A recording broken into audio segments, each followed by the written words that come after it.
السلام عليكم ورحمة الله وبركاته. النهاردة نعمل مع بعض طريقة عمل العرقسوس في البيت. سهل جدا جدا جدا ومكوناته بسيطة جدا. طبعا شهر رمضان ما يحلاش الا بالعصاير وده طبعا عرقسوس ومكوناته سهلة. تجيب العرقسوس من العطار، تحط عليه شوية كربونات. الابيض ده حاجة اسمها كربوناتو، تتجاب من العطار. سهل جدا يا جماعة، بس ما تحطش كتير في الكربوناتو عشان بيدي طعم مرارة في العصير. وبتعملي بيه شوية مية، شوية بساط خالص خالص، قليلين خالص يعني مش كتير، عشان ما تحسيش ان هو ميته كتيره. يعني حطي بس زي يعني قليل خالص خالص بايدك كده، وتقعدي تقلبي فيه لحد ما العرقسوس ياخد كل يشرب كل الميه بتاعته زي ما انتوا شايفين كده بالظبط. اقعدي افركي كده بيه بايدك عشان الميه كلها والكربونات اللي انت حطاه تتوزع كلها في العرقسوس. اقعدي اعملي بس كده لحد ما يديلك لون زي ما انتوا شايفين. اللون كده بدأ يدي لون كده محمر سنه. طبعا دي ايد والدتي ربنا يخليها لي، هي اللي عامله العرقسوس. طبعا احنا بنعرف نعمله بس طبعا مش بطريقه والدتي ربنا يخليها لي. يعني زي ما انتوا شايفين كده اقعدي افركي بيه.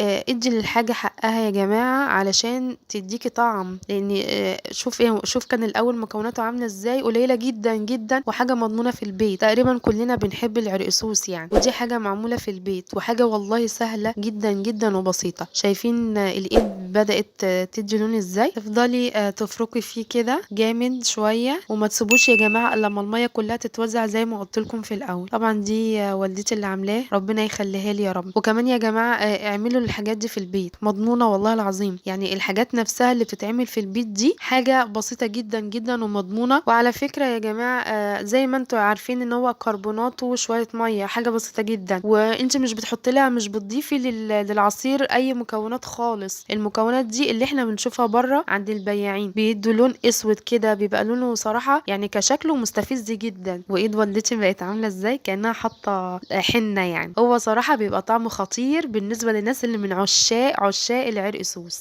انا كده يا فرع عملته. شايفين الايد عامله ازاي؟ صراحه شكله مغري مغري. يعني تخيلي بقى هو شكله عامل كده، اما بقى لما بعد ما يتعمل تخيلي شكله هيبقى عامل ازاي. هو كده يعتبر خلص خلاص وطريقته سهله. طبعا هو كده خلص خالص. انا كده وزعته في الطبق، ولازم بعد ما تخلصيه تحطيه في الشمس زي ما انت حابه يعني. بس المهم الشمس تيجي عليه يعني يبقى شكله جميل وتحسي ان هو اللي هم بيقولوا زمان اختمر، ان هو كده العرقسوس خلاص اختمر. وكده زي بعد ما خلصناه وحطيناه في الشمس ادى اللون ده. شايفين شكله بقى عامل ازاي؟ بقى مختلف شويه، لان الاول انت كنت عاملاه بطريقه ودلوقتي بعد ما اتحط في الشمس طلع لنا بطريقه تانية وشكل تاني. هو كده خلاص خلص زي ما احنا قلنا. وهنيجي بقى للطريقه التانية ان احنا ازاي نعمله نصفيه عشان يدينا العصير بتاعنا اللي هو العرقسوس. شايفين هو كده ناشف يا جماعه، كده ناشف الماسكه بتاعته كده ناشف. كده احنا هنصفي العرقسوس كله زي ما انتوا شايفين كده. ننزله كله في المصفى. دي يا جماعه حاجه طبيعيه والله، ومش حاطين عليها اي اضافات الوان خالص زي ما احنا بنشوفها بره. شايفين اللون بتاعه بقى عامل ازاي؟ محمر كده، محمر غامق، حاجه كده رباني، حاجه كده في البيت. هنحط كده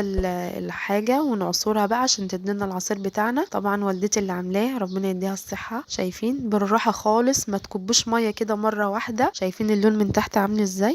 عصير مضمون والله في البيت. انصحك اعملي بنفس الطريقه كده، ما تصعبهاش على نفسك وتقولي لا ده بتاع البياع بره حلو. لا اعمليه في البيت، صراحه هيعجبك جامد قوي. وطعمه ما تتخيليش صراحه، الريحه بتاعته نفاذه. شايفين اللون بتاعه عامل ازاي؟ ادلقي فيه بالراحه ميه، ما تدلقيش مره واحده. لا مره واحده لا مش هينفع. انتي واحده واحده بكوبايه كده وادلقي عليه. طبعا يا جماعه الحاجه بتاعت البيت جميله جميله جميله. ورمضان ما يحلاش الا بالعصاير. كل سنه وانتم بالف خير يا رب، يعود علينا وعلى الامه الاسلاميه بالف خير يا رب. هو كده عايزه تزودي ميه زودي، مش مشكله يعني، مش هتفرق. انتي عايزاه تقيل زي ما انتي عايزاه تقيل اوكي ماشي، عايزاه خفيف ماشي. بس انتي كل ما تقليه يديك اللون والطعم اللي انت عايزاه. هو كده يعتبر خلاص قرب نخلص العصير.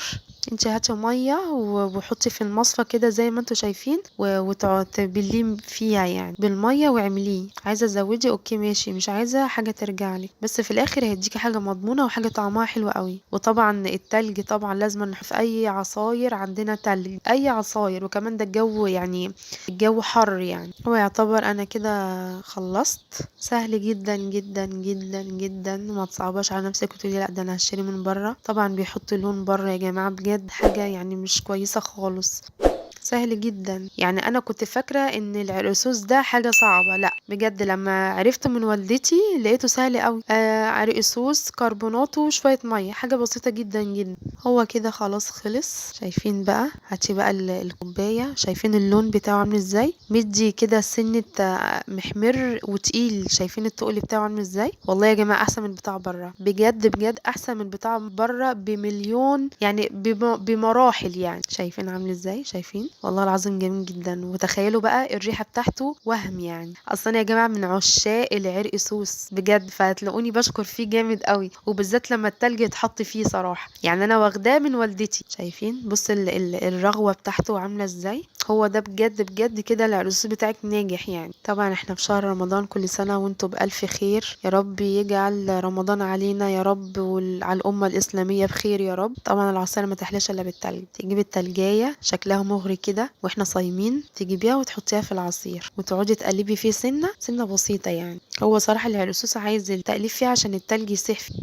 حاجة صراحة جميلة جدا جدا. اعملوها يا جماعة في البيت، محدش يشتري عرقسوس تاني من بره. انصحكم نصيحة، اعرفوا الطريقة اهي، الطريقة اهي اعملوها بنفس الطريقة اللي انا عاملة بيها دي. شايفين شكله عامل ازاي؟ التلج بقى مع العرقسوس يعني اللهم اني صايمة يعني. احنا كده خلاص. انا بس ايه بحب اقلب فيه كده عشان اوريكم الشكل عامل ازاي واللون عامل ازاي صراحة، لان ما تصعباش على نفسك وتقولوا انه الموضوع سهل كده. احنا جبنا الكوبايات عشان نشرب طبعا ونفطر عليه. حاجة يا جماعة في منتهى الروعة، والله جميل جدا جدا. تلجاية بقى مع العرقسوس مع الكوبايات والقعدة واللمة، وحاجة جميلة جدا جدا جدا يعني. انت تجيبي الكوبايات كده وتصبيها يا جماعة، والله العظيم اللي من عشاق العرقسوس هيفهم الكلام اللي انا بقوله ده فعلا. وكده احنا صبيناهم في الكوبايات زي ما انتم شايفين كده، صبيناهم في الكوبايات. وكده هنفطر بقى. ويا جماعة صوما مقبولا وافطارا شهيا. ولو لسه مكملين للاخر ما تنسوش تشتركوا في القناة وتدوسوا لايك وتفعلوا زر الجرس عشان يوصل لكم كل جديد. السلام عليكم ورحمة الله وبركاته.